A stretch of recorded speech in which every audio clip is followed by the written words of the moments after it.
उद्बोधन के बाद आपका रिजल्ट डिक्लेयर किया जाएगा। मैं तब तक जो स्टेपनी होती है ना, 4 पहिए कार में होते हैं, तो मान लीजिए एक आध पहिए की हवा या कुछ और चेक कराना है गाड़ी को, तो तब तक स्टेपनी काम करती है। तो मैं स्टेपनी के रूप में आपको कुछ मार्गदर्शन देना चाहूंगा। देखिए, ये जो आज संस्कृत की जो प्रतिभा चयन प्रतियोगिता हो रही है, बच्चों एक बात बता दें, संस्कृत हमारी मूल भाषा थी। संस्कृत हमारी देव भाषा रही है। संस्कृत हमारी सारी भाषाओं की जननी रही है। संस्कृत से ज्यादा सुंदर, सुलभ और आसान कोई भाषा नहीं रही है।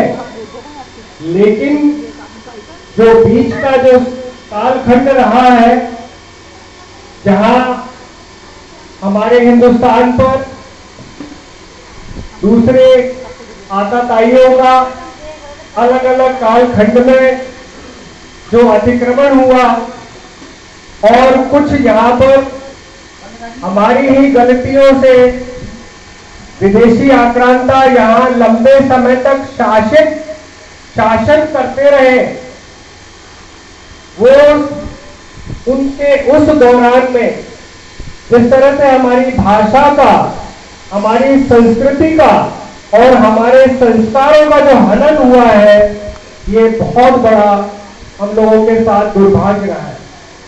मैं आज आप लोगों को देख करके बहुत ही प्रसन्न हूं। आपने छोटी छोटी बालिकाओं ने, बच्चों ने जिस तरह से संस्कृत में अपना उद्बोधन दिया, काव्य पाठ किया, प्रस्तुति दी, उसे देख करके बहुत अच्छा लगा। कम से कम संस्कृत में आज ये स्थिति है कि, और दूसरी बात मुझे ये भी आज पता लगा कि ये तो बहुत प्राचीनतम यहाँ का, लगभग हमारे शास्त्री जी ने बताया 150 वर्ष पूर्व का विद्यालय है। 150 वर्ष बहुत बड़ी बात होती है। मैं समझता हूँ झांसी का सबसे प्राचीनतम विद्यालय होगा जो कि इस तरह की विधा को आज भी जिंदा रखे हुए हैं। दूसरी आपको एक बात बताएं, अच्छे कार्यक्रमों में लोगों को बुलाना बड़ा कठिन होता है, बहुत कठिन है। मैं यहाँ की जो कार्यकारिणी है, जो ये संचालन कर रही है या जो व्यवस्था बना रही है, मैं तो उसके प्रति नमन हूँ कि इतने आसान तरीके से उन्होंने इतनी बड़ी प्रतियोगिता कराई है। लेकिन दुर्भाग्य ये है कि प्रतियोगियों की संख्या बहुत कम है। संस्कृत इतनी सुलभ भाषा है।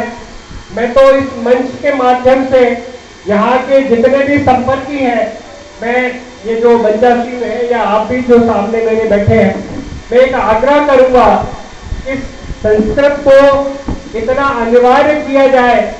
खास करके ये जो आजकल पांडित्य कर्म में जो लोग कर रहे हैं लोग, इनके लिए यहाँ की सर्टिफिकेट आवश्यक किए जाए।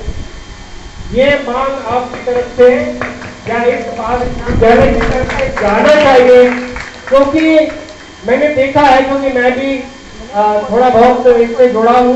मैं पीताम्बरा पीठ दतिया से जुड़ा हूँ और महाराज जी का आदेश था कि कर्मकांड में मत घुसना, अन्यथा ये कोई ऐसी चीज नहीं है। मैंने भी वहाँ की जो संस्कृत विद्यालय है उससे प्रवेश परिचय कोविड की परीक्षाएं पास की है, लेकिन बहुत लंबा समय हो गया। वो मैंने 73-74 में पास की थी। उसके बाद संस्कृत का मेरे साथ ज्यादा जो है संबंध उतना नहीं रहा।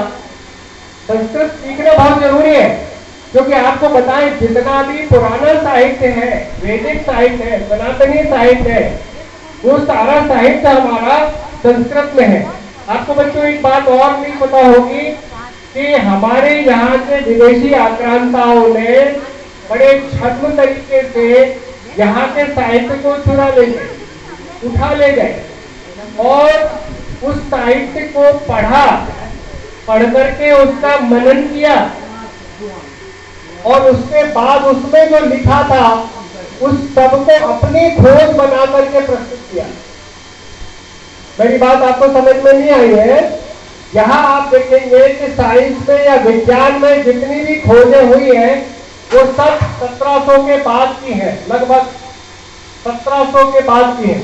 और हमारे यहाँ विदेशी आक्रांताओं ने 1600 में यहाँ से साहित्य को चुराया, फिर उसके बाद उसे पढ़ा और आयुर्वेद के और जितने भी हमारे चारों वेदों के जो ग्रंथ हैं, वायुयान जो बना था, वायुयान की खोज तो बहुत पहले हो गई, लेकिन बाद में वो नाम हो गया यूरोपियन कंट्रीज का, विकासशील देशों का।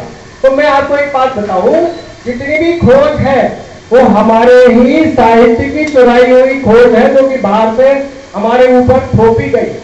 और हमने अपने साहित्य को इसलिए नहीं पढ़ा कि उन्होंने आते ही हमारी संस्कृति को, हमारी शिक्षा को उन्होंने सबसे पहले डैमेज किया। संस्कृत यहाँ से खत्म कर दी गई, संस्कृत को सब्जेक्ट के रूप में मान्यता खत्म हो गई, संस्कृत को आवश्यक नहीं रहने दिया, संस्कृत पाठी लोगों को उनके ऊपर प्रसारणाएं की गई, तो उसका असर क्या हुआ कि संस्कृत लुप्त हो गई। ये बहुत अच्छी भाषा है। दूसरा मेरा एक आग्रह और भी है